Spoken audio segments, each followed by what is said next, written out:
আমরা 2022 TET qualified candidates আমরা গত 4 অক্টোবর এলিমেন্টারি এডুকেশন ডাইরেক্টর স্যারের সাথে ডেপুটেশন দিয়েছিলাম মূলত আমাদের নিয়োগের ব্যাপারে।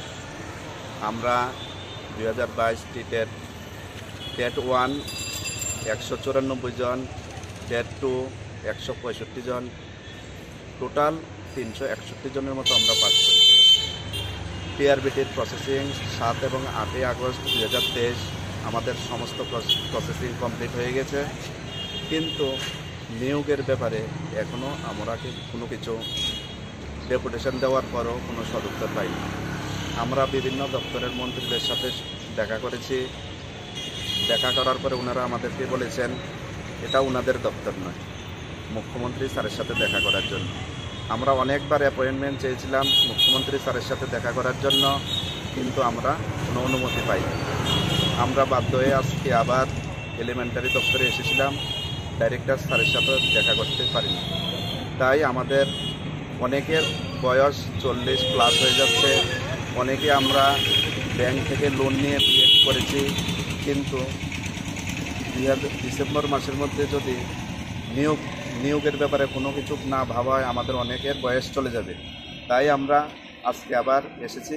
এখন আমাদের একটাই মাধ্যম মিডিয়ার মাধ্যমে আমরা যদি মুখ্যমন্ত্রী স্যারের সাথে যেহেতু দেখা করতে কোনো অ্যাপয়েন্টমেন্ট পাচ্ছি না, মিডিয়ার মাধ্যমে আমরা চাইছি মুখ্যমন্ত্রী স্যারের দৃষ্টি আকর্ষণ করছি স্যার যাতে আমাদের দ্রুত নিয়োগ করে। আমরা প্রায় 40,000 স্টুডেন্ট পরীক্ষা দিয়েছিলাম, তার মধ্যে মাত্র 361 জনের মতো পাস করেছি।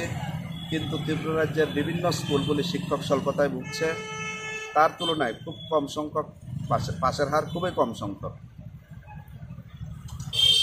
দেখেন, গত বিধানসভা অধিবেশনে মুখ্যমন্ত্রী স্যার বলেছিলেন TET 1 vacant post 1615, TET 2 vacant post 1643। এত ভ্যাকেন্ট পোস্ট থাকা সত্ত্বেও কেন আমাদের ব্যাপারে এখনও ভাবেনি আমরা দপ্তর? এখনও আমাদের ব্যাপারে কোনো দপ্তরকে জিজ্ঞাসা করেন, দপ্তর বলছে আমাদের কোনো আপত্তি নেই, কারণ স্কুলগুলি ফাঁকা, এটা সত্য।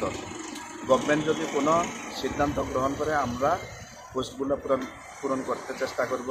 দপ্তর এতটুকু আমাদেরকে আশ্বস্ত করেছিল। এখন গভর্নমেন্ট থেকে আমরা এখন পর্যন্ত কোনো সদুত্তর পাইনি, বা প্রেসের মাধ্যমেও কোনো কিছু আমরা পাইনি। আমরা প্রায় 1 বছর হয়ে গেল পাস করে আমরা বসে আছি। আমাদের অনেকেরই বয়স 40+ হয়ে যাচ্ছে। এই জন্যই প্রেসের মাধ্যমে আমরা মুখ্যমন্ত্রী স্যারকে আকুল আবেদন করছি যাতে দ্রুত আমাদের নিয়োগের ব্যাপারে ভাবা হয়, আমাদেরকে যাতে সবাইকে একসাথে 361 জনকে সবাই একসাথে যাতে নিয়োগ করে, এটাই